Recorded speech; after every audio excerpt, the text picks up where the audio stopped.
Había algo en aquel hombre que el pueblo entero se negó a ver desde el primer momento. Llegó montado sobre un caballo que ya cargaba los años en cada paso lento y torpe, con la montura desgastada y la mirada puesta en un horizonte que solo él parecía ver. No llegó con fanfarria ni con cortejo. Llegó en silencio, como llegan los hombres que han aprendido que las palabras sobran cuando la historia ya está escrita en el cuerpo. Lo llamaban Miguel, solo Miguel, sin apellido que presumir, sin tierras que mostrar, sin más riqueza visible que esa dignidad extraña con la que caminaba incluso cuando el resto del mundo se reía de él. Y sin embargo, fue ese hombre el que se atrevió a pedir la mano de la joven más admirada del pueblo. Y nadie imaginaba lo que vendría después. Corría el siglo XII en las tierras que hoy conforman el corazón de Castilla, una región marcada a fuego por siglos de guerra, conquista y reconquista. Europa entera vivía una época convulsa. Los reinos cristianos del norte de la península ibérica avanzaban lentamente hacia el sur, disputando palmo a palmo un territorio que había conocido la presencia árabe durante más de 400 años. Era un mundo donde el apellido lo era todo, donde la sangre determinaba el destino y donde un hombre sin linaje conocido era, a ojos de la sociedad, poco más que un fantasma con pretensiones. En ese contexto histórico nació esta historia. Una historia que parece sacada de una leyenda medieval, pero que guarda entre sus pliegues verdades sobre el alma humana que siguen siendo absolutamente válidas hoy, siglos después de que ocurrieron. Teresa era hija de don Bernardo, un caballero menor que había conservado su honor más que sus riquezas a lo largo de una vida entera de sacrificios. Su familia no era poderosa, pero tenía nombre, y en aquel mundo el nombre era un escudo. Teresa había crecido escuchando historias de guerreros, de batallas épicas, de hombres que volvían del frente cubiertos de gloria y cicatrices. Tenía los ojos abiertos de par en par ante la vida y una inteligencia que sus contemporáneos solían ignorar porque la habían encerrado en el molde estrecho que la época reservaba a las mujeres. Pero ella observaba, ella escuchaba, y cuando vio llegar a aquel extraño sobre su caballo cansado, sintió algo que no supo nombrar de inmediato, pero que no pudo ignorar por más que lo intentó durante varios días seguidos. Miguel tenía las manos de alguien que había trabajado, eso estaba claro. Pero había algo en esas manos que no encajaba del todo con el relato de pobreza que su apariencia sugería. Eran manos que sabían sostener una espada con una precisión que solo viene de años de entrenamiento riguroso. Eran manos que habían curado heridas, que habían firmado documentos, que habían guiado caballos en momentos donde un error significaba la muerte. Nadie en el pueblo lo notó. O quizás algunos lo notaron, pero prefirieron no decirlo porque era más cómodo reírse. Era más fácil señalar el caballo viejo y la ropa raída que detenerse a mirar dentro de los ojos de un hombre que parecía haber visto cosas que los demás ni siquiera podían imaginar. Miguel sonreía poco, pero cuando lo hacía, era con una calma que desarmaba completamente.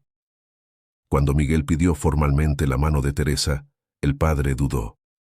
No era lo que había soñado para su hija. Pero Teresa habló antes de que su padre pudiera negarse. Dijo algo que dejó a todos en silencio, que un hombre que llega sin mentiras vale más que 100 que llegan cargados de ellas. Nadie entendió del todo esas palabras en aquel momento. Parecían las de una joven idealista que confundía la pobreza con la virtud. Pero Teresa había visto algo en los ojos de Miguel que ningún discurso hubiera podido fabricar. Había visto a un hombre que ya no tenía nada que demostrarle al mundo, y eso, paradójicamente, era lo más poderoso que había encontrado en toda su vida. Aceptó. Y con esa aceptación tranquila y segura, comenzó una historia que nadie olvidaría jamás.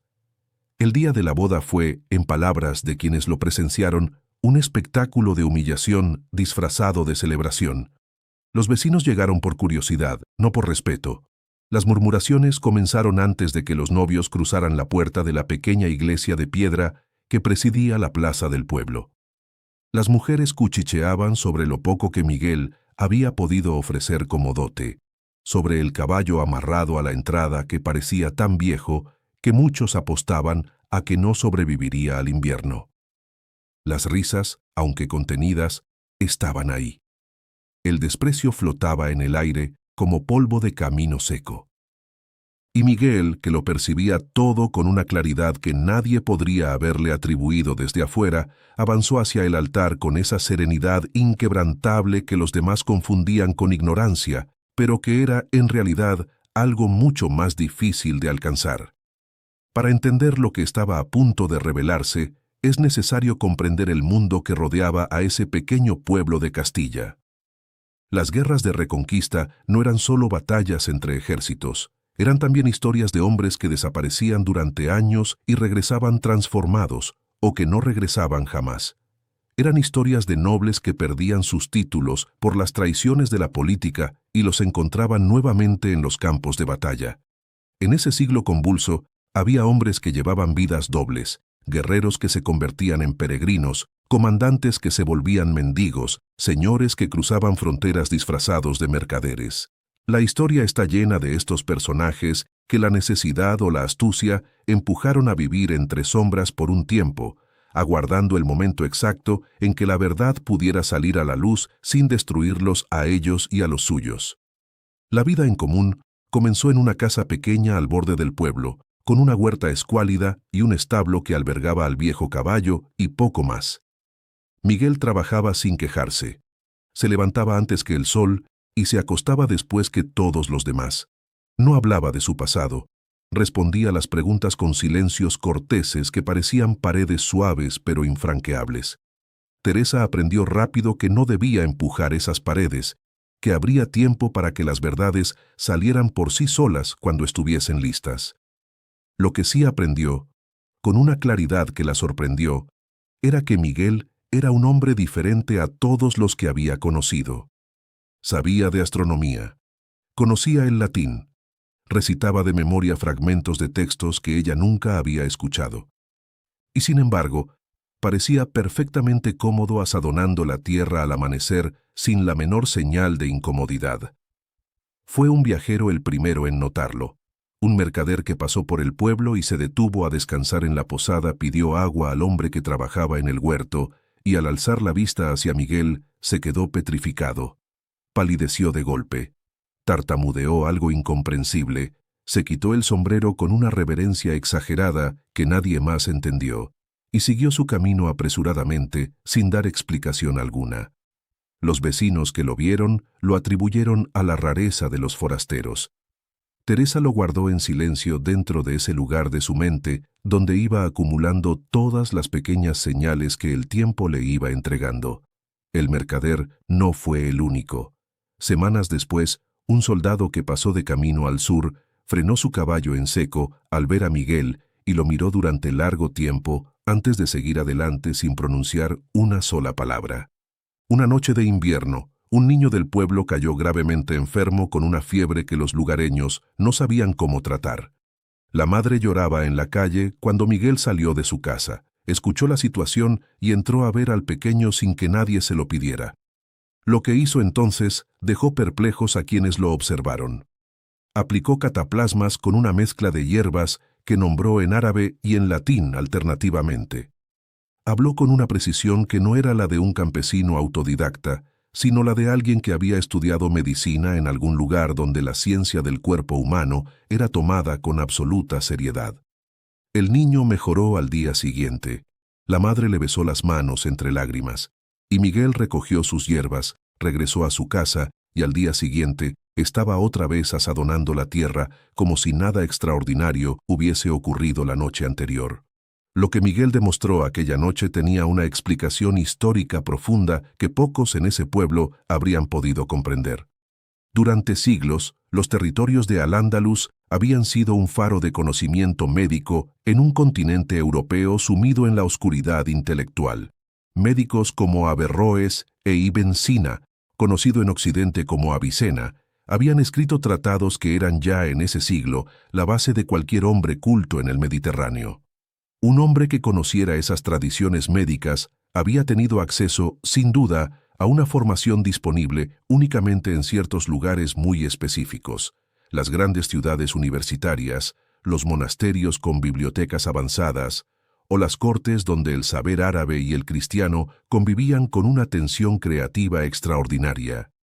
Miguel sabía todo eso, y lo había aprendido en algún lugar que aún se negaba a nombrar. Teresa comenzó a mantener un registro mental de todo lo que no encajaba. La forma en que Miguel sostenía su cuerpo cuando creía que nadie lo miraba, erguido, con una postura que no era la de un hombre acostumbrado a agacharse, sino la de alguien entrenado para ocupar espacio con autoridad. La forma en que leía los mapas que un comerciante les regaló una vez, no mirándolos como quien aprende, sino reconociéndolos como quien recuerda. La forma en que su mirada se endurecía discretamente cada vez que alguien mencionaba ciertos nombres, ciertas ciudades, ciertos eventos del pasado reciente. Ella no lo confrontó. Tenía la sabiduría que da la paciencia. Sabía que la verdad empujada con fuerza se esconde más profundo. Así que esperó. Siguió mirando. Siguió acumulando piezas de un rompecabezas cuya imagen completa aún no alcanzaba a adivinar del todo.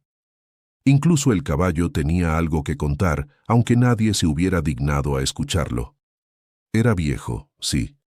Pero era un caballo que había sido extraordinario en su momento, y un ojo experto podría haberlo notado en la estructura de sus huesos, en la forma de sus cuartos traseros, en la anchura de su pecho. Era el tipo de animal que los grandes señores de la guerra criaban para sus mejores comandantes, no la montura desvencijada de un campesino errante. Miguel lo cuidaba con una ternura que contrastaba con su habitual silencio. Le hablaba en voz baja por las noches cuando creía que Teresa dormía. Y en una ocasión, cuando un grupo de jóvenes del pueblo se burló del animal llamándolo la carroza de la muerte, la mirada que Miguel les lanzó los hizo callar de una manera que no supieron explicar, pero que ninguno olvidó. Los caballos en la guerra medieval no eran simples medios de transporte. Eran máquinas de combate cuidadosamente seleccionadas, criadas durante generaciones y entrenadas durante años para resistir el estruendo de las batallas sin desbocarse. Un destrero, el caballo de guerra por excelencia de la época, valía tanto o más que una pequeña propiedad completa. Los grandes guerreros de la Reconquista desarrollaron con sus monturas vínculos que iban mucho más allá de lo utilitario. Rodrigo Díaz de Vivar, el legendario Cid campeador, tenía en su babieca no solo un caballo, sino un símbolo vivo de su propia identidad guerrera. Lo mismo ocurría con muchos comandantes cuyas historias la crónica oficial apenas registró. Un hombre que amaba a su caballo viejo con esa devoción callada de Miguel no era un hombre sin historia. Era un hombre cuya historia estaba grabada en cada cicatriz del animal que había sobrevivido con él. Mientras tanto, el pueblo seguía con sus burlas. Habían encontrado en Miguel y Teresa un blanco cómodo para el entretenimiento de los días aburridos. Les pusieron apodos. Hacían apuestas sobre cuánto duraría ese matrimonio de mendigo. Las familias más acomodadas de la región miraban a don Bernardo con una mezcla de lástima y desprecio que al anciano le costaba cada vez más disimular. Él también había comenzado a dudar. No de su hija, a quien conocía bien.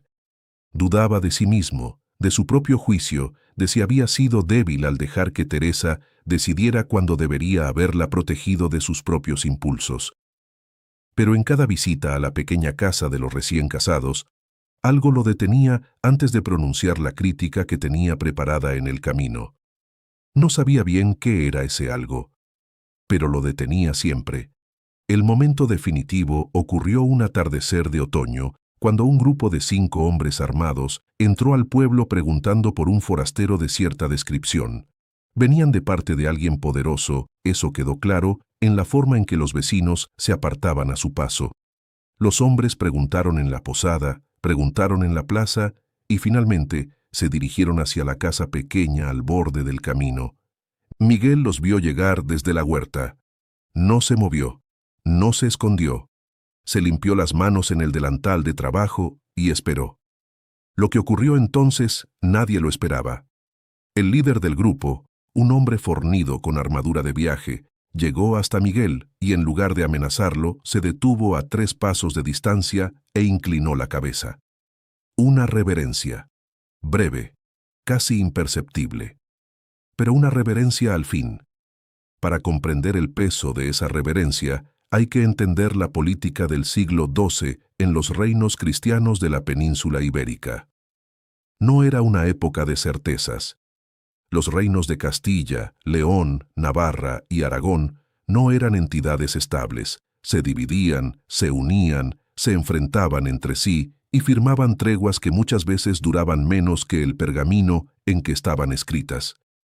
En ese tablero de ajedrez permanente, había hombres que caían en desgracia por apoyar al bando equivocado y debían desaparecer durante años hasta que la marea política cambiase de dirección.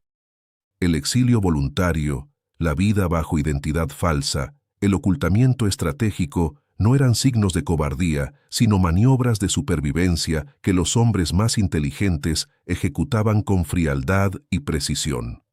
La historia estaba llena de ellos, y Miguel, cada vez más, parecía ser uno de esos hombres.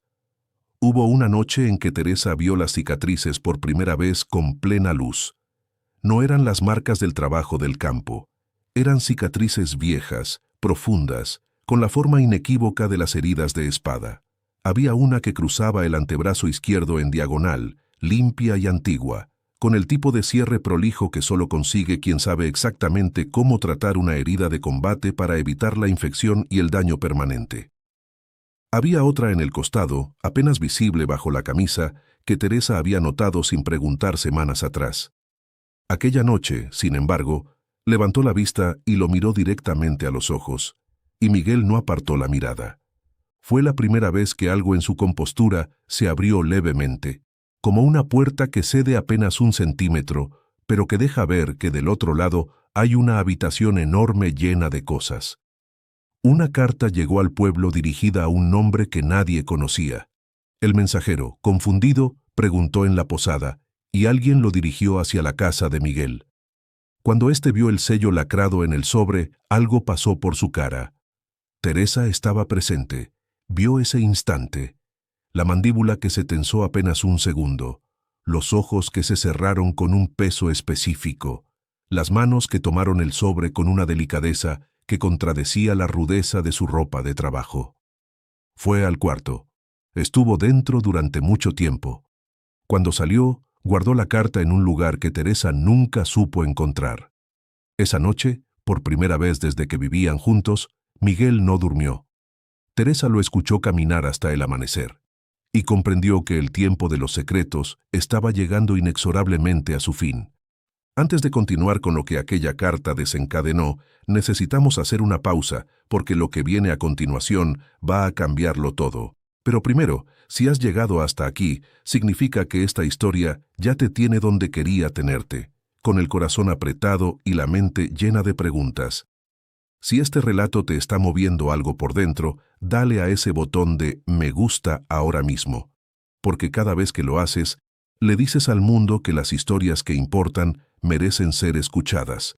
Y si todavía no eres parte de esta familia, suscríbete al canal Tu Camino Interior y activa la campanita, porque lo que hay en este canal es exactamente esto: relatos que no solo entretienen, sino que enseñan, que transforman, que te hacen ver el mundo con otros ojos.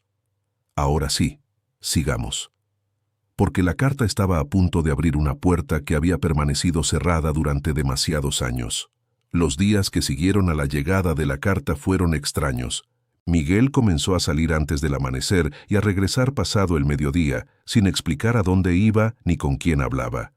Una mañana, Teresa lo siguió desde la distancia y lo vio reunirse en el borde del bosque con 2 hombres a caballo que no eran del pueblo. La conversación fue intensa pero en voz baja. Uno de los hombres desplegó algo sobre su montura que parecía un mapa. El otro señalaba en varias direcciones con urgencia evidente. Miguel escuchaba con esa calma suya, asintiendo a veces, haciendo preguntas breves que los otros respondían inclinándose ligeramente hacia él.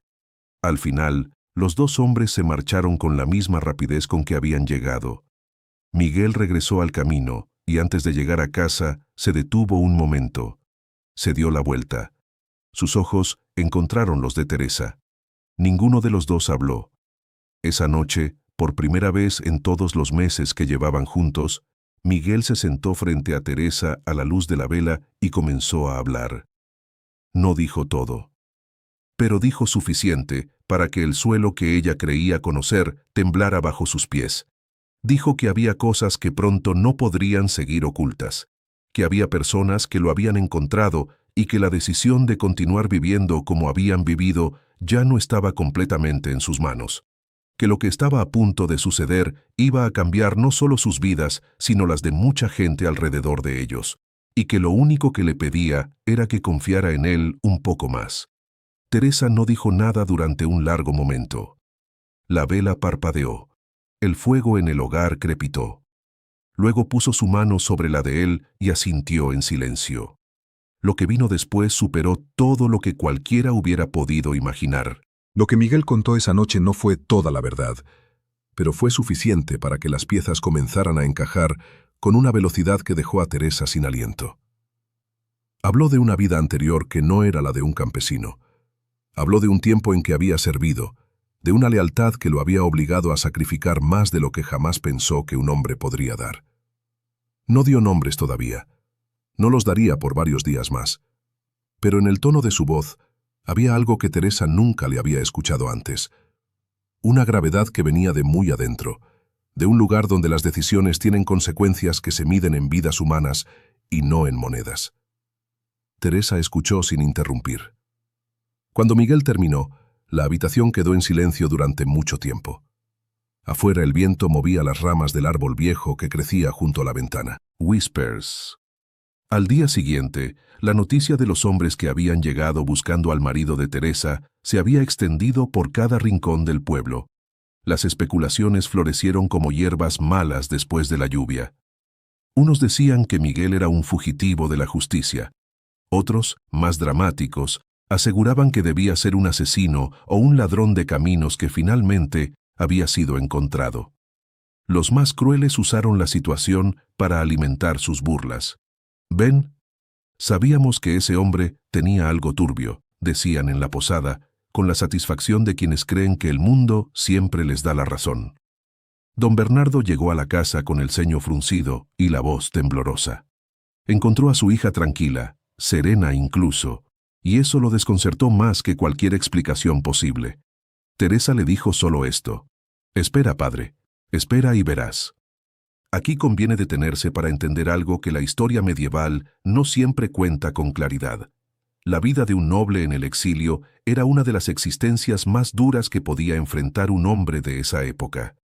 Despojado de su nombre, de su tierra y de sus bienes, un aristócrata exiliado no tenía más opción que reinventarse completamente o perecer. Algunos se unieron a órdenes militares y combatieron en las cruzadas buscando redención lejos de sus tierras natales. Otros cruzaron fronteras y ofrecieron sus habilidades a reinos extranjeros que los acogían a cambio de experiencia en el combate. Y otros, los más discretos y pacientes, eligieron la invisibilidad. Se camuflaron entre los humildes, esperando que la rueda de la fortuna, esa imagen tan querida por los filósofos medievales, diera la vuelta inevitable que tarde o temprano siempre daba a quien sabía esperar. A medida que pasaban los días, Miguel fue mostrando señales de una inquietud que intentaba ocultar, pero que Teresa aprendió a leer en sus pequeños gestos. Dormía con un oído alerta, como lo hacen los animales en campo abierto. Se levantaba a medianoche a revisar que el caballo estuviese bien.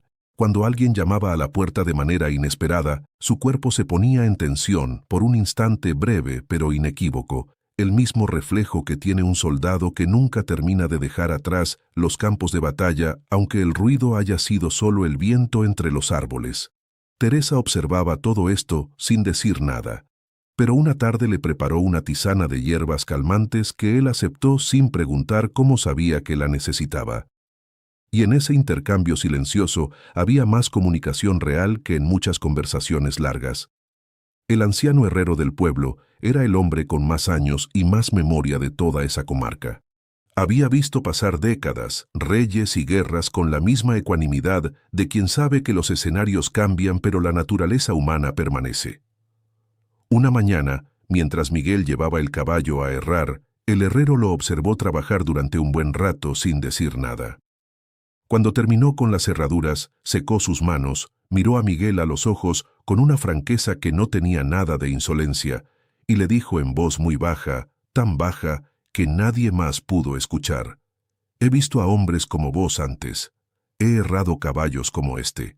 No dijo más, pero extendió la mano y apretó el brazo de Miguel en un gesto que no era el de un artesano hacia un cliente. Era el de alguien que reconoce a alguien y decide guardar el secreto. Aquella tarde, Teresa pasó por la herrería con la excusa de encargar unas bisagras nuevas. El anciano la atendió sin hacerse preguntas, pero cuando ella iba a marcharse, él habló sin que ella preguntara. «Cuídelo bien, joven», dijo sin levantar la vista del yunque. «Los hombres como él cargan con cosas que la mayoría de las personas no podría sostener ni un día entero». Teresa se detuvo. Quiso preguntar. Notó que el herrero no añadiría más, y así lo confirmó cuando el anciano retomó su trabajo con la solidez de quien ha dicho exactamente lo que tenía que decir y no tiene intención de agregar una sola palabra más. Salió de la herrería con el corazón acelerado. Esa noche, mientras Miguel dormía, ella se quedó despierta mirando el techo, repasando cada detalle de los meses pasados bajo una luz nueva que lo cambiaba todo absolutamente. 3 semanas después de la llegada de aquella carta, salió de la casa un mensajero que nadie del pueblo vio llegar, pero todos vieron partir. Era un hombre joven, bien montado, que se marchó al alba hacia el norte con un sobre en la alforja. Teresa lo vio partir desde la ventana. Miguel estaba de pie a su lado y no le dio explicaciones, pero tampoco se las ocultó. Fue ella quien preguntó esa mañana, por primera vez desde que se conocían, con una directitud que no daba lugar a evasivas. «¿Qué está pasando?», dijo, y Miguel, por primera vez, no respondió con silencio. Suspiró, se sentó a la mesa y comenzó a desplegar ante ella una historia que duró horas. La historia real, la historia completa, la historia que había cambiado todo antes de que él llegara al pueblo con su caballo viejo. Miguel. Ese no era su nombre real, pero así sería llamado por respeto a los años que lo había llevado. Había nacido en una familia de alcurnia, en el norte de Castilla, 3 décadas atrás. Su padre había sido un hombre cercano a la corte, con influencia suficiente para garantizar a sus hijos una educación excepcional. Miguel había estudiado en una de las pocas escuelas catedralices que existían entonces. Había leído a los grandes filósofos clásicos y árabes. Había aprendido el arte de la guerra con los mejores maestros de armas disponibles en ese reino. Pero la política, esa bestia de 1000 cabezas que destruye a los hombres más preparados, intervino cuando él tenía apenas 23 años.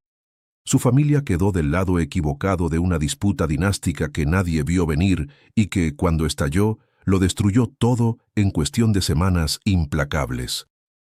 La disputa no fue una guerra abierta, fue algo mucho más silencioso y por eso mucho más devastador, una traición orquestada desde la sombra por hombres que sabían exactamente dónde golpear para hacer el máximo daño con el mínimo ruido. Las propiedades de la familia fueron confiscadas mediante un decreto que llegó antes de que nadie pudiese reaccionar.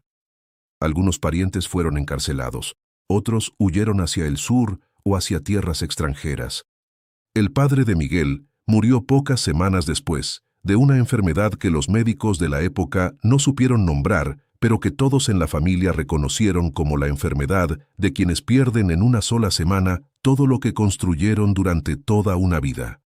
Miguel escapó con lo mínimo: su caballo, su espada y un pequeño cofre con documentos que nunca se alejaba de él y que guardaba con una ferocidad silenciosa que ahora Teresa comprendía perfectamente.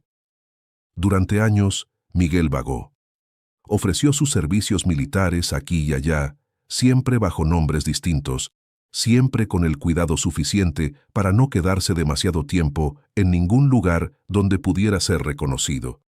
Combatió en escaramuzas de frontera, ayudó a comunidades pequeñas a defender sus cosechas de bandidos, cruzó 2 veces la frontera con los territorios del sur, aprendió árabe con suficiente fluidez para moverse en esos mundos sin levantar sospechas, y en cada lugar que habitó dejó algo: un pozo reparado aquí, una cosecha salvada allá, un niño curado, un anciano protegido, no por cálculo, sino porque era así su naturaleza, que ninguna adversidad había logrado corromper. La vida lo había despojado de todo lo exterior, pero había revelado en ese proceso algo que el lujo y el poder suelen ocultar: el carácter real de un hombre. El pueblo donde encontró a Teresa no fue elegido al azar. Había algo en ese lugar, en la quietud de sus calles de tierra y la honestidad ruda de su gente, que le ofreció lo que llevaba años buscando sin saber exactamente qué lo buscaba: anonimato con dignidad. Podría haber ido a una ciudad más grande donde su presencia hubiera pasado más desapercibida. Pero las ciudades grandes tenían más personas del mundo que lo conocía, más probabilidades de un encuentro inoportuno. Ese pequeño pueblo de Castilla le ofreció algo valioso: la posibilidad de vivir como un hombre sin más ambiciones que las del día siguiente. Y cuando vio a Teresa por primera vez en la plaza del mercado, algo en su interior, callado durante años, se movió con una suavidad inesperada que él no supo ignorar, aunque lo intentó con todas sus fuerzas durante varias semanas consecutivas. Cuando terminó de hablar, Teresa permaneció en silencio durante lo que pareció una eternidad. La vela había quemado casi la mitad de su longitud. El fuego en el hogar estaba reduciéndose a brasas. Miguel esperó sin intentar llenar ese silencio con palabras tranquilizadoras que habrían sonado vacías. Finalmente, Teresa preguntó su nombre verdadero. No con miedo, no con reproche, con la serenidad de quien necesita una pieza final para que el rompecabezas encaje del todo. Y Miguel lo dijo en voz baja, casi como si le costara pronunciarlo después de tanto tiempo de haberlo guardado en un cajón interior cerrado con llave. El nombre que dijo era un nombre conocido, no para ese pueblo pequeño, pero sí para quienes manejaban los hilos del poder en ese reino convulso que era Castilla en aquel siglo de transformaciones profundas. Teresa no dijo nada por un momento. Luego hizo algo que Miguel no esperaba. Se rió suavemente. No de burla, no de incredulidad. Era la risa de alguien que finalmente entiende el chiste que estuvo delante de sus ojos desde el principio y solo ahora capta la gracia completa. Le dijo que una parte de ella lo había sabido siempre. No el nombre, no los detalles. Pero sí que detrás de ese hombre callado con su caballo viejo había una historia que el pueblo entero no merecía escuchar todavía. Le dijo también algo que lo dejó sin palabras, que lo habría elegido igual, con el nombre o sin él, con la historia o sin ella. Porque lo había elegido a él, a ese hombre que azadonaba la huerta al amanecer y curaba niños con hierbas árabes y hablaba con su caballo de noche. Ese era el hombre que ella había amado desde el principio. Con la rehabilitación oficial en marcha y los documentos debidamente sellados, la vida de Miguel y Teresa entró en una nueva fase que ninguno había planeado del todo. Las tierras devueltas no estaban en el pequeño pueblo de Castilla, donde habían construido su hogar juntos, sino en el norte, donde la familia de Miguel había tenido sus raíces profundas durante generaciones.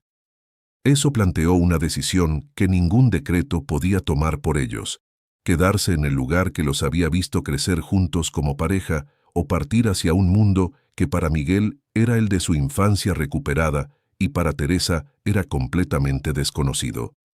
No fue una decisión fácil de tomar. Hubo noches largas de conversación junto al fuego, pesando lo que se ganaba y lo que se perdía en cada opción. Finalmente, fue Teresa quien lo decidió con la misma claridad directa que la había caracterizado desde el primer día. Los historiadores que estudian la Edad Media conocen bien ese fenómeno: la velocidad con que podía cambiar la situación de un hombre dependiendo de los vientos políticos del momento. En el siglo XII, la restauración de un linaje caído era un proceso lento, pero no imposible. Requería aliados que hubiesen sobrevivido a la misma tormenta, documentos que probaran la injusticia original y el momento político correcto. Ese instante en que quienes habían orquestado la caída ya no estaban en el poder o ya no eran capaces de defenderla. Las crónicas medievales registran decenas de casos de familias destruidas en una generación y rehabilitadas en la siguiente, con sus tierras, sus títulos y sus honores devueltos mediante un decreto real que borraba oficialmente lo que había ocurrido. Era un mundo de caídas y resurrecciones que la historia popular suele pasar por alto, pero que fue absolutamente central en la vida política de esa época. Con una discreción que nadie en el pueblo logró descifrar completamente, Miguel comenzó a prepararse para algo que aún no había anunciado públicamente. No de manera ruidosa ni obvia, porque la prudencia era quizás la virtud que más había desarrollado durante sus años de vida oculta. La preparación fue tan silenciosa y metódica que solo quien lo conocía de cerca podía percibirla en sus pequeñas variaciones de comportamiento cotidiano. Comenzó a recuperar el cuidado de su cuerpo con la disciplina severa de alguien que retoma un entrenamiento interrumpido demasiado tiempo. Salía a caminar largas distancias antes del amanecer. Practicaba con la espada, que resultó estar muy bien conservada bajo unas tablas del suelo, en los momentos en que el pueblo dormía. Y el caballo viejo, que había descansado suficientemente en esos meses de paz, mostraba ya una vitalidad que comenzó a sorprender a quien se dignara mirarlo con atención. Algo cambió en el pueblo. Nadie hubiera sabido explicarlo con precisión, pero la atmósfera alrededor de Miguel y Teresa fue modificándose con la lentitud de las cosas que cambian por sí solas, sin que nadie las empuje. Las burlas se volvieron más escasas. Los hombres que más habían reído empezaron a mirar hacia otro lado cuando cruzaban a Miguel en la calle. Quizás era por los visitantes a caballo que llegaban de vez en cuando. Quizás era por el porte diferente que Miguel tenía ahora, como si algo interior se hubiera acomodado en su lugar después de años de estar desplazado. O quizás era ese instinto primitivo que tienen las comunidades para percibir cuándo alguien que despreciaron va a revelarse como algo mucho más grande de lo que creyeron. El silencio en torno a la pareja empezó a tener una textura diferente. Ya no era silencio de desprecio, era silencio de espera. Don Bernardo fue el primero del entorno familiar en admitir, aunque solo en la intimidad de sus pensamientos nocturnos, que había juzgado mal. Había visto durante toda su vida suficientes hombres de verdad como para reconocer, con el beneficio del tiempo y la distancia, que Miguel era uno de ellos. Había algo en la manera en que trataba a Teresa, con un respeto que en esa época no era en absoluto la norma, que hablaba de una educación profunda, de alguien criado con valores que iban más allá de la mera demostración de poder. Cuando los visitantes a caballo llegaron y el pueblo comenzó a murmurar cosas distintas sobre el yerno que él había aceptado con tanta resignación, don Bernardo sintió algo que no quiso llamar alivio, pero que tenía exactamente esa consistencia, y en su siguiente visita a la casa de su hija, abrazó a Miguel por primera vez desde la boda. Llegó el momento en que los documentos que Miguel había guardado con su vida durante años fueron enviados hacia el norte para ser verificados ante las autoridades correspondientes. Era un proceso que podía tardar semanas o meses, dependiendo de quién los recibiera y de cuán favorable fuera el momento político. Mientras tanto, la vida en el pueblo continuaba con su ritmo habitual, aunque todos percibían que algo latente estaba a punto de activarse. Teresa ayudó a copiar algunos de los textos con una caligrafía cuidadosa que revelaba la educación que su padre le había dado, esa formación de mujer inteligente que la época intentaba minimizar, pero que en momentos como ese resultaba ser exactamente lo que se necesitaba. Cada noche, al terminar, Miguel revisaba los documentos una vez más, con la meticulosidad de quien sabe que un solo error puede desbaratar todo lo construido pacientemente durante años de sacrificio. Un mes después de que los documentos salieran hacia el norte, llegó al pueblo algo que no había llegado antes: un representante oficial, con escolta y todo. No era un mensajero. Era un funcionario de rango, con un sello que los más educados del pueblo reconocieron como proveniente de las esferas más altas del poder. Pidió alojamiento en la posada, que súbitamente encontró todas las habitaciones disponibles y las mejores sábanas que guardaba para ocasiones imposibles. Al día siguiente, pidió ser llevado ante Miguel. El recorrido de ese funcionario hacia la casa pequeña al borde del camino fue presenciado por todo el pueblo, que salió a las calles con la misma mezcla de asombro y curiosidad colectiva con que los seres humanos siempre han presenciado los momentos en que la historia se materializa frente a sus ojos. Nadie se perdió ese trayecto ese día. La conversación entre Miguel y el funcionario duró más de 2 horas.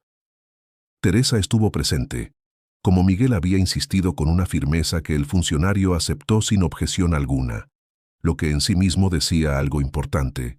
El funcionario había traído más documentos.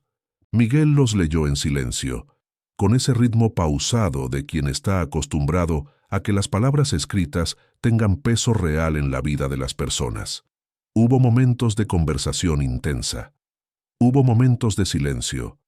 Hubo un instante en que Miguel cerró los ojos durante varios segundos que parecieron minutos, con una expresión en el rostro que Teresa supo leer perfectamente. Era el peso de todo lo que se había perdido y la conciencia simultánea de que algo de ello estaba siendo devuelto. Cuando el funcionario se marchó al atardecer, llevaba consigo la firma de Miguel en varios documentos. Algo había cambiado definitivamente. El funcionario habló en la posada antes de marcharse al día siguiente. No dio detalles, pero lo que dijo fue suficiente para que el pueblo entero comenzara a procesar, con la velocidad y la distorsión propias del boca a boca, que el hombre al que habían llamado el marido pobre de Teresa era algo considerablemente diferente de lo que habían asumido. Las versiones se multiplicaron y contradijeron entre sí, como siempre ocurre cuando la realidad supera la imaginación colectiva. Algunos dijeron que era un noble, otros, más dramáticos, que era un comandante militar de fama en las fronteras del reino. Los que más se habían reído durante la boda se volvieron súbitamente silenciosos, con esa mudez característica de quienes comprenden que han cometido un error de juicio que el tiempo no tardará en dejar en evidencia ante todos.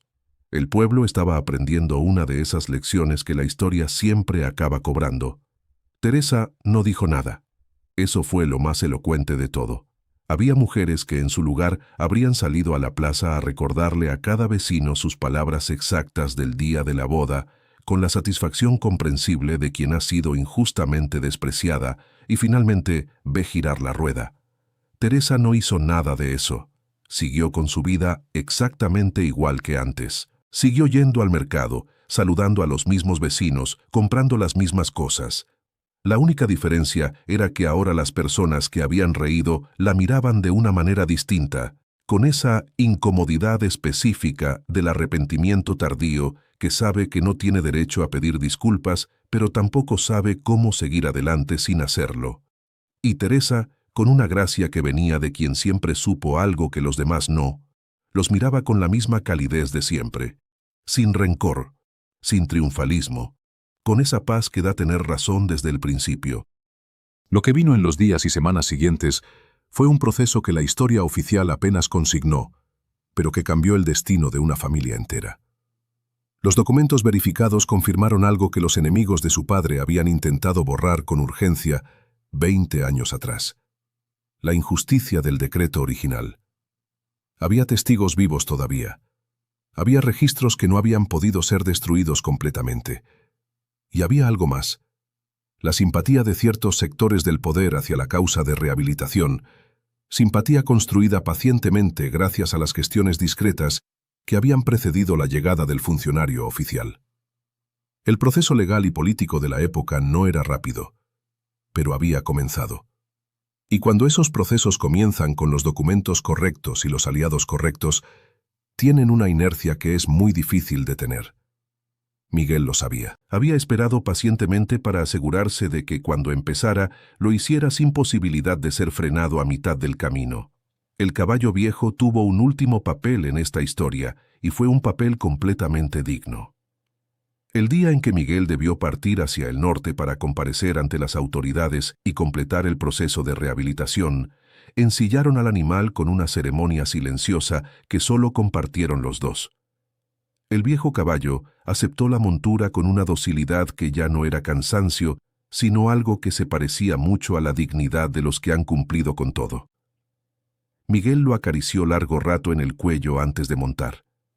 Teresa vio en ese gesto todo lo que no necesitaba ser explicado: los años de fuga, los caminos de noche, los ríos cruzados en el frío del invierno, las batallas que ambos, hombre y bestia, habían sobrevivido juntos cuando el mundo entero les había dado la espalda. Montó en silencio, miró a Teresa un último instante y se marchó hacia el norte sin mirar atrás. El proceso de rehabilitación de linajes caídos en la Edad Media era un acto político con profundas implicaciones simbólicas que iban mucho más allá de la simple devolución de propiedades. Restaurar el honor de una familia equivalía a reconocer públicamente que el poder había cometido un error, lo cual, en una época donde la autoridad descansaba en la idea de su infalibilidad, era un gesto de consecuencias complejas. Sin embargo, ocurrió más veces de lo que los libros de historia suelen mencionar. Los reyes y grandes señores de esa época entendían que la justicia, incluso retardada, era un instrumento de legitimidad que a largo plazo les convenía más que mantener injusticias visibles. Un gobernante que reconocía los errores de sus predecesores ganaba algo más valioso que los bienes confiscados. Ganaba la lealtad de familias que de otro modo eran enemigos latentes esperando su momento para actuar. Los días sin Miguel fueron para Teresa una experiencia nueva y extraña. Había aprendido a estar con él en el silencio, a leer sus estados de ánimo sin palabras, a construir un hogar con lo mínimo y hacerlo sentir completo. Ahora el silencio era diferente. Era el silencio de la ausencia, que suena distinto al silencio de la presencia callada. Siguió con su rutina. Cuidó el huerto. Visitó a su padre, que ahora la miraba con una mezcla de orgullo tardío y vergüenza contenida, que ella fingió no notar para no hacerle pasar un mal rato. Habló con el herrero anciano, que asintió cuando ella le contó lo que estaba ocurriendo, como si lo hubiera sabido desde siempre. ¿Y usted lo sabía desde el principio?, le preguntó. El anciano la miró con esos ojos de quien ha visto demasiado como para sorprenderse de algo. «Yo sé lo que sé», dijo, y se volvió a su yunque. La carta llegó un martes de invierno temprano, con el sello oficial y el peso de todo lo que había significado esperar. Teresa la abrió sola en su casa, porque el mensajero se la entregó a ella y era la persona que estaba. La leyó una vez, la leyó 2 veces. Luego la dobló cuidadosamente y la puso sobre la mesa, y se sentó en silencio durante varios minutos. La rehabilitación había sido decretada. El nombre verdadero de Miguel había sido formalmente restaurado. Las tierras originales, aunque algunas ya no podían devolverse en su totalidad, serían compensadas, y había más, un reconocimiento explícito de los servicios prestados durante los años de exilio, servicios que los aliados de Miguel habían documentado cuidadosamente. Cuando volvió a levantarse de la silla, Teresa respiró profundo. Afuera, el invierno golpeaba la ventana con viento frío. Adentro, algo había terminado y algo nuevo estaba a punto de comenzar. Miguel volvió 3 semanas después. Volvió sobre el mismo caballo viejo, porque era el caballo con el que había ido. Pero algo en él era diferente de una manera que trascendía lo visible. Era como si el peso que había cargado durante años en los hombros hubiese sido depositado en algún lugar y pudiera ahora moverse sin él, aunque el cuerpo todavía recordara su forma. Entró al pueblo al mediodía, cuando había gente en las calles. Esta vez, los que lo vieron pasar no se rieron. Algunos se quitaron el sombrero sin saber bien por qué. Otros simplemente se detuvieron y lo miraron pasar con ese respeto instintivo que aparece cuando una comunidad comprende, aunque sea tarde, que ha convivido con alguien que merecía más de lo que le dieron. Miguel no miró a nadie. Miraba hacia la casa pequeña, al borde del camino, donde Teresa lo esperaba en la puerta. No hay palabras del todo adecuadas para describir el encuentro entre 2 personas que han vivido algo que el lenguaje ordinario no alcanza a contener. No hubo discursos, no hubo llantos dramáticos. Hubo ese abrazo largo y quieto de quienes han encontrado en el otro un hogar que ningún decreto puede dar ni quitar, porque fue construido con algo mucho más difícil de conseguir que el poder o el dinero. con confianza ganada lentamente, con paciencia probada en los momentos difíciles, con la elección consciente y repetida de permanecer cuando hubiera sido más fácil marcharse. Teresa le mostró la carta. Miguel la leyó sin decir nada durante un buen rato. Cuando levantó los ojos, ella vio algo que pocas veces había visto en él, una vulnerabilidad completa y sin defensa, el momento en que un hombre fuerte permite que alguien lo vea por entero. Y eso, para Teresa, valió más que todo lo demás junto. La noticia se extendió por el pueblo con la velocidad de las cosas que la gente no puede dejar de contar. Pero esta vez el tono era completamente diferente al de aquellas murmuraciones de la boda. Había una especie de conmoción colectiva ante la comprensión de que habían convivido meses con alguien que era mucho más de lo que habían querido ver. Las mismas personas que apostaron en la posada a que el matrimonio no duraría un año se encontraron de pronto sin palabras. Los que habían sido más crueles en sus comentarios buscaron maneras de no cruzarse con Teresa en el mercado. Y los pocos que habían tratado a Miguel con respeto desde el principio, el herrero, algún anciano, 2 o 3 personas de buen corazón que simplemente habían decidido no juzgar, fueron los únicos que recibieron una visita directa de la pareja para agradecerles en persona, con la sencillez característica de siempre. Lo que ocurrió en ese pequeño pueblo de Castilla en el siglo XII no es únicamente una historia de amor y de justicia tardía. Es también un espejo que la historia sostiene ante cada época que se atreve a mirarse en él con honestidad. Las comunidades humanas han repetido esta misma dinámica innumerables veces a lo largo de los siglos. Juzgar a las personas por lo que muestran en el exterior, reírse de quienes parecen débiles, asumir que la apariencia es la realidad completa. Y luego, cuando la verdad se revela, ese silencio incómodo de quien no sabe cómo procesar que sus propios prejuicios lo condujeron en la dirección equivocada. La historia medieval está llena de estas historias, y la historia moderna también, aunque los caballos viejos hayan sido reemplazados por otros símbolos de supuesta insignificancia que el ojo apresurado descarta sin pensarlo demasiado. Si has llegado hasta aquí en esta historia, eres exactamente el tipo de persona para la que este canal fue creado, porque tu camino interior no es un canal de entretenimiento vacío. Es un espacio donde la historia y el alma humana se encuentran, donde los relatos del pasado iluminan las preguntas del presente, donde cada historia tiene algo que enseñar a quien está dispuesto a escucharla con atención verdadera. Si este relato te ha tocado de alguna manera, deja tu me gusta en este video ahora mismo y suscríbete al canal si todavía no lo has hecho. Activa la campanita para no perderte ningún relato. Y ahora, la pregunta que más nos importa en este momento. ¿Desde dónde estás viendo este video? Escribe en los comentarios tu ciudad o tu país ahora mismo. Queremos saber de dónde viene la gente que ama las historias que importan. Escríbelo ahora, estamos esperando tu respuesta. Porque lo mejor de esta historia todavía está por llegar.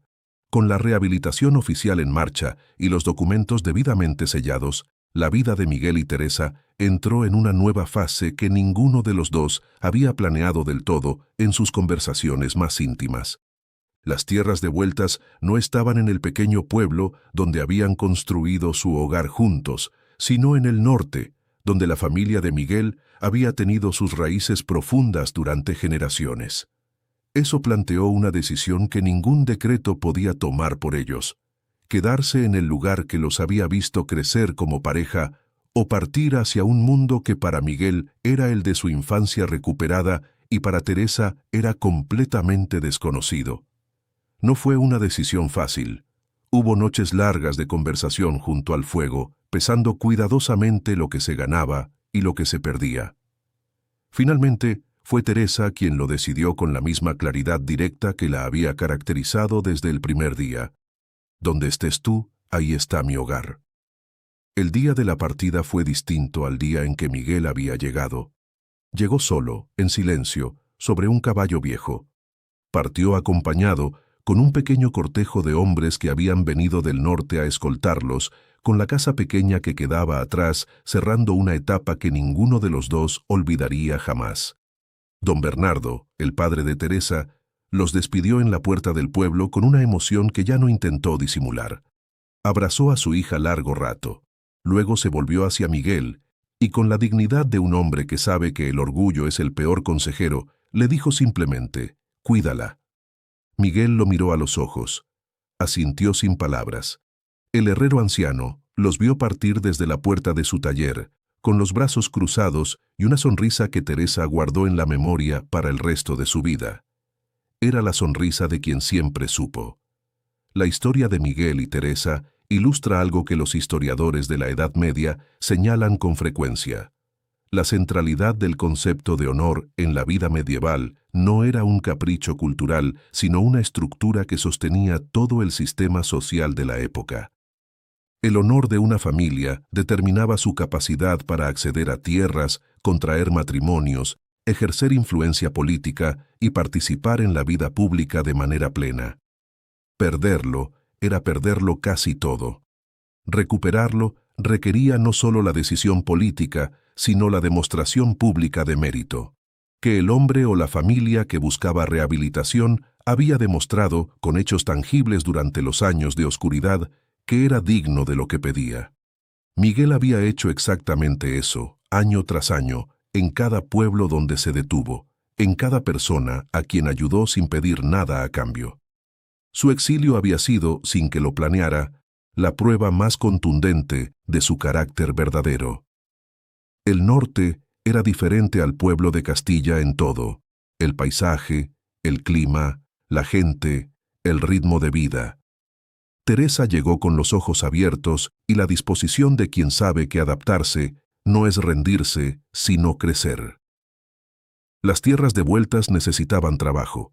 Años de abandono habían dejado su huella en cada rincón. Pero Teresa y Miguel no le tenían miedo al trabajo. Lo habían demostrado ya durante meses en aquella huerta escuálida que habían transformado en algo productivo con el esfuerzo callado de sus manos. Comenzaron de nuevo, que es siempre la más difícil y la más emocionante de las aventuras humanas. Los trabajadores que habitaban las tierras devueltas los recibieron con una cautelosa reserva que fue cediendo semana a semana, cuando comprobaron que el señor que había vuelto no mandaba desde la distancia, sino que trabajaba junto a ellos sin perder la calma ni la cortesía que lo distinguían. La rehabilitación no devolvió a Miguel al hombre que había sido antes de la caída de su familia, y eso, lejos de ser una pérdida que lamentar, resultó ser algo de un valor incalculable. El Miguel que volvió a ocupar el lugar que le correspondía era un hombre forjado en una experiencia que muy pocos de su clase social habían vivido jamás. Había conocido la pobreza real, no la pobreza decorativa del que aprieta cinturón por un mes y llama a eso sacrificio, sino la escasez verdadera, la que obliga a elegir entre una cosa y otra, la que enseña el valor exacto de cada pequeña cosa que se da por sentada cuando se tiene. Esa experiencia lo había transformado de maneras que ninguna educación cortesana hubiera podido producir.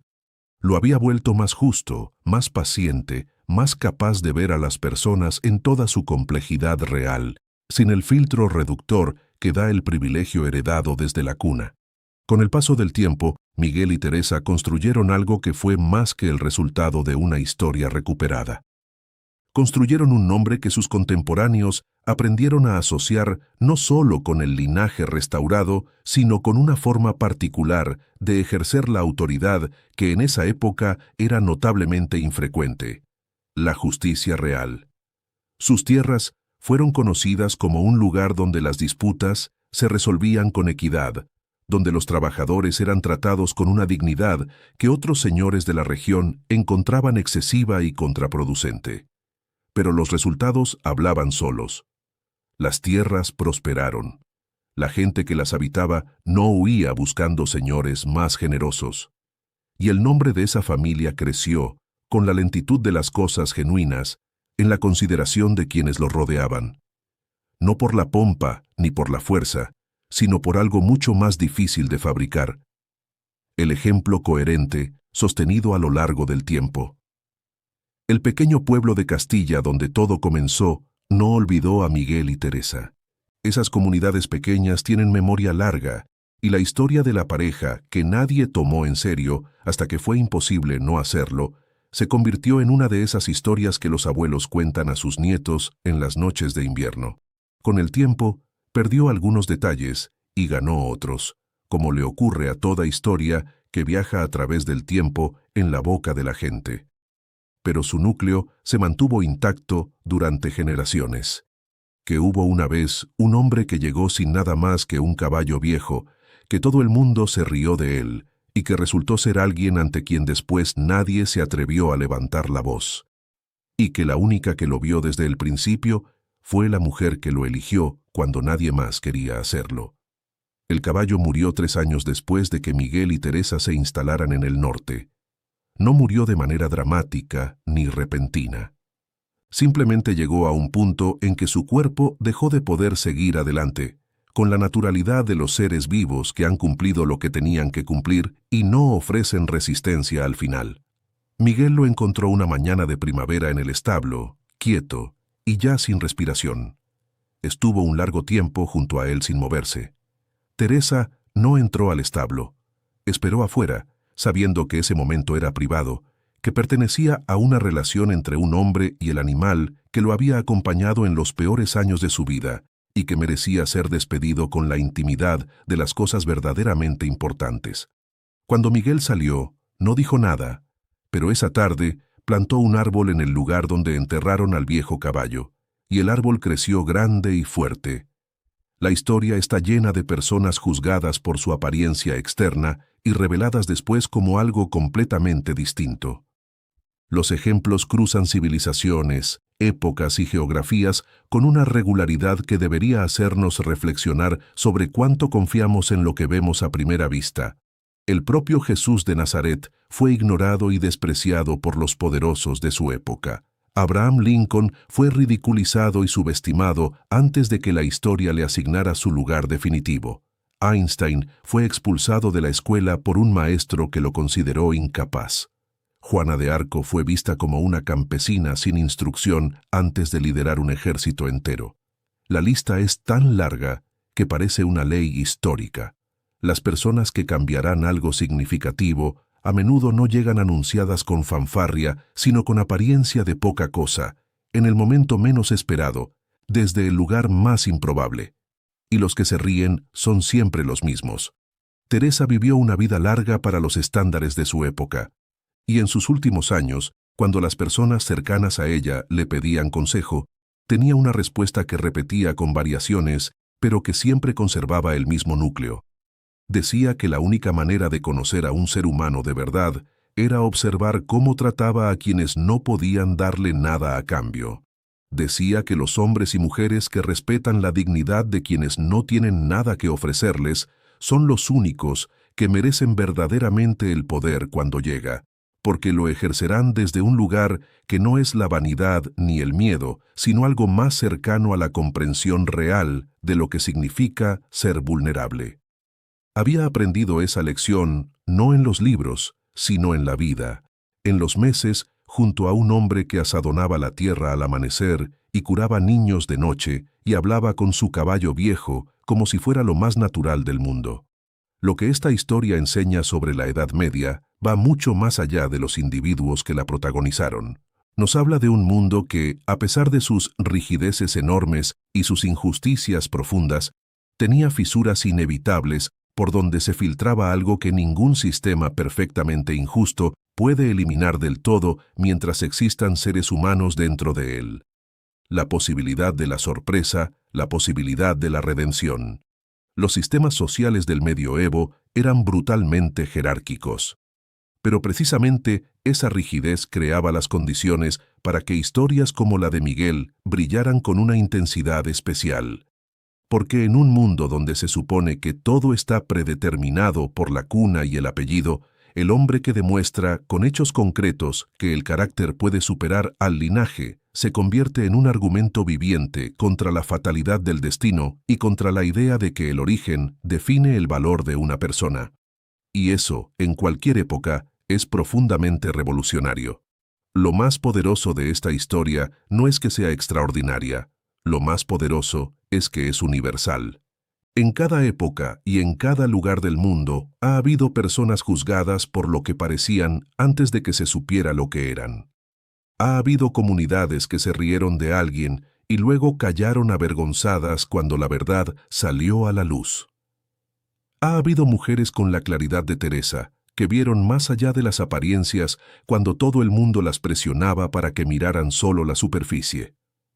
Ha habido hombres como Miguel, que cargaron solos durante años con verdades demasiado grandes para contarlas hasta que el momento fue el correcto. Estas historias no pertenecen al pasado, pertenecen al presente continuo de la humanidad, porque los seres humanos seguimos siendo, en lo esencial, los mismos que juzgamos por un caballo viejo y luego pedimos perdón cuando descubrimos quién lo montaba. ¿Qué podemos aprender hoy de una historia que ocurrió hace siglos en los caminos de polvo de la vieja Castilla? Quizás esto, que la prisa con que juzgamos a las personas dice más de nosotros mismos que de ellas. Que la risa fácil ante quien parece tener menos nos empobrece antes de enriquecernos con ningún tipo de superioridad real. Que hay personas que caminan entre nosotros cargando historias que no cuentan, potenciales que no exhiben, dignidades que no anuncian, porque han aprendido, muchas veces a golpes duros, que el valor verdadero no necesita publicidad ni validación externa para existir, y que la única manera de no repetir el error colectivo del pueblo que se rió de Miguel es desarrollar el hábito que Teresa tenía de manera natural. Mirar más allá de lo que se puede ver a primera vista. Observar con paciencia, escuchar con atención. No asumir que la apariencia es el límite de la realidad, porque casi nunca lo es. Hubo un momento, muchos años después, en que un viajero llegó a las tierras del norte donde vivían Miguel y Teresa. Era un joven bien vestido, con un caballo bueno y un aire de importancia reciente que todavía no había aprendido a cargar con comodidad. Llegó buscando al señor de esas tierras con algún asunto de negocios.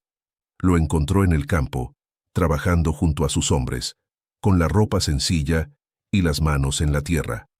El joven lo miró con condescendencia visible y le preguntó si podía llevarlo ante su señor. Miguel lo miró durante un momento antes de responder.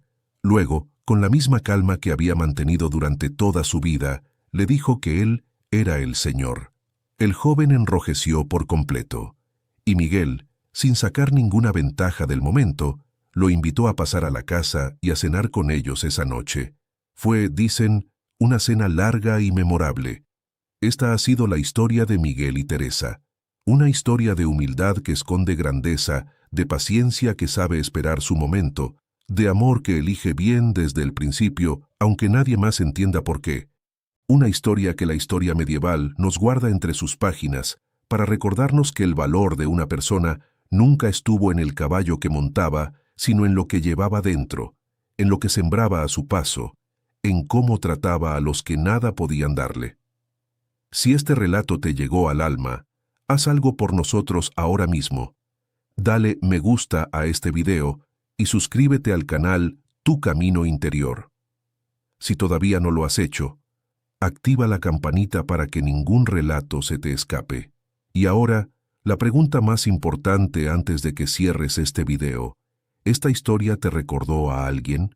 ¿A alguien que fue subestimado, del que todos se rieron y que después demostró exactamente lo que valía? Escríbelo en los comentarios. Comparte esa historia, porque las historias merecen ser contadas y nosotros queremos leer la tuya.